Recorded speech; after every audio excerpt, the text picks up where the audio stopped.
offering a lot of really great value for our customers, and they love this game experience, and we're also building a really strong brand. So it's like all across like all the new sort of like social media that we're kind of building. In terms of background, we started a year and a half ago. Right now we started with 5 people. Now we're at 45 people. We're moving to San Francisco in 2 weeks. I think we're gonna have about 100 people at the end of this year. We raised about $30 million, but we haven't touched any of it. So we're making like pretty good money with the stuff that we're doing now. Yes. So What's the big difference between you, my town, and something like Gowalla and? So my town. Foursquare. So Foursquare and Gowalla.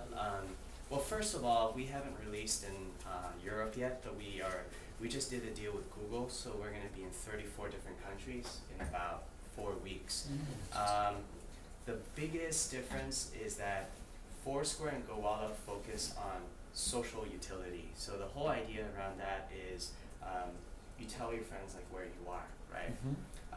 For us, we focus on the idea of entertainment utility. So what that means is you do it, we designed it so that you don't have to necessarily have friends to be able to play the game. So there's a very big difference because that's why we've been growing faster, because sometimes you guys might not have an iPhone, right? So if I'm playing it and I download it, I still want to be able to play the product. And we've seen that if you can create a great single user experience first, people will really like the product, and then you can add in like the social elements to it. So now, for example, if you really like My Town and you play it for like an hour, then you'll start to invite your friends to play, and you can start to compete on the houses and properties that you guys are buying, like in Paris, or you want to buy the Apple store in New York and stuff like that.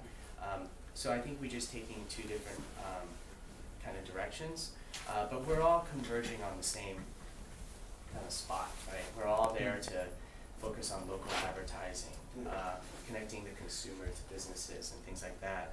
I think the only thing that's common between us also is the idea of the check-in, right? So checking in to a physical location is shared among all 3 of our products, but the difference is that we're already looking far beyond the check-in.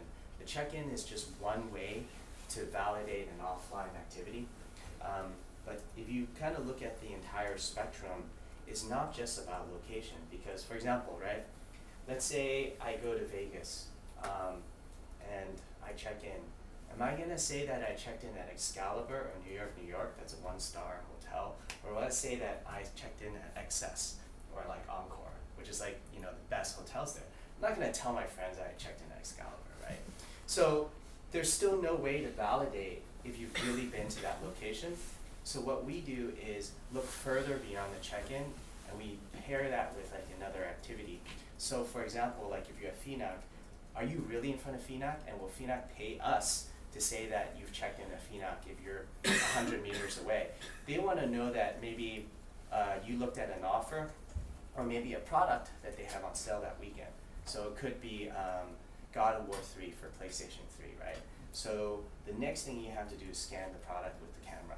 So now they're willing to pay more because they kind of know that you walked inside the store. So those are the sort of things that we're doing that's far beyond like what Foursquare and like Gowalla have already been doing. So we're using a lot of new technologies, RFID transmitters. There's a lot of different sort of things that we're kind of doing indoors that, for all of you guys, if you're clicking on an ad, you really want to know that it's measured correctly. And so those are the sort of things that we're doing now. And do you analyze all the data you have? Yeah, we have so much data. We get about 4 million check-ins a day, and it's actually really amazing, some of the things that we've been seeing. So, for example, like here, I could start to see people add friends with each other based on location, which has never been done before. So imagine everyone will start to become friends with people who also like the same restaurants or the same local coffee shop that you go to. And it's like, hey, this guy's competing with me to become the leader, like, the boss of this place. Maybe I'll add him as a friend because he loves this restaurant too. So you're making new friends that are strangers before, but you still have a common interest in, your favorite bookstore or things like that. So I think it's opening up a whole new set of applications, like sort of new sort of like industry and like businesses and commerce based around the location graph. So imagine like Farmville and Zynga created huge products on Facebook on the social graph, and that's happening the same way like in the location graph, which is just starting to grow now. I mean, if you look at Facebook, you see tons of like check-ins happening, right? And then now Facebook's going to turn on check-ins. So overnight, there's going to be 10x more check-ins. How do you use the check-ins? It's not about owning the check-in anymore, but it's about how you use it for a really great experience. So that's what we're doing. How quickly clear spot? Is it possible for me to in my turn to say, okay, I'm Booyah headquarters are not on my turn, so I say this is the Booyah headquarters. So is it possible? Yeah, so we have ability to add locations now that we added our deal with Google.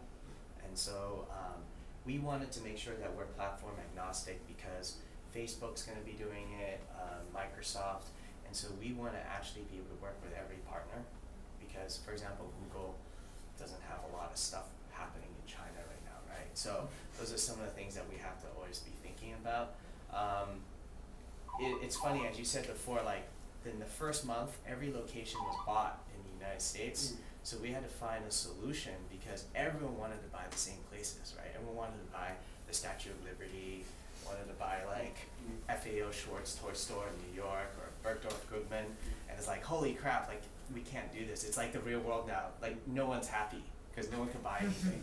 So we set it up so that the first person to buy gets different benefits and advantages, and the other people later on can still make money, but not as much as the first guy. There's a lot of things to balance it because then everyone complains all the time. It's like crazy. It's like managing a real estate empire in the virtual world. Yes, so imagine you are McDonald's or something like that, and are you happy with my town? Pretty happy. We're growing, at 100,000 users a week.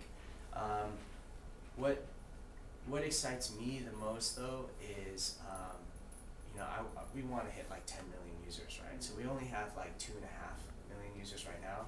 I think once we get to 10, I think that's going to be really, really interesting because I want to be able to connect any activity you do in the location world to really big marketing firms. Like there's a company called Catalina. Have you guys heard of it in America? Catalina does all the online, offline coupons that you can get at supermarkets. And so if you connect it with them, it's like insane because now I could track all the data of like the places that you check into and go to, and you can get real like offers that are relevant like for you, right? Like how cool you can go in a Fnac and you get half off for a DVD and you wanted just to buy a DVD just at that time. Or like you can, another really big one is connecting it with TV panels. So if you can match that data from Nielsen, and then you can see that any advertising that they watch, let's say they watch Iron Man 2 trailer on TV, and the impact that it's going to have when you go into the store, we can actually test all that sort of data. It's like totally insane. No one's ever been able to do that before because no one can track a commercial that people spend millions of dollars on. Like, would they really buy that product? Like, do they remember it when they go into the store? Because that's all that matters, right? If they buy the product at the store itself. But we can actually track offline conversion tracking after that. So that's like multi-billion-dollar company right there. That's enormous. Isn't it?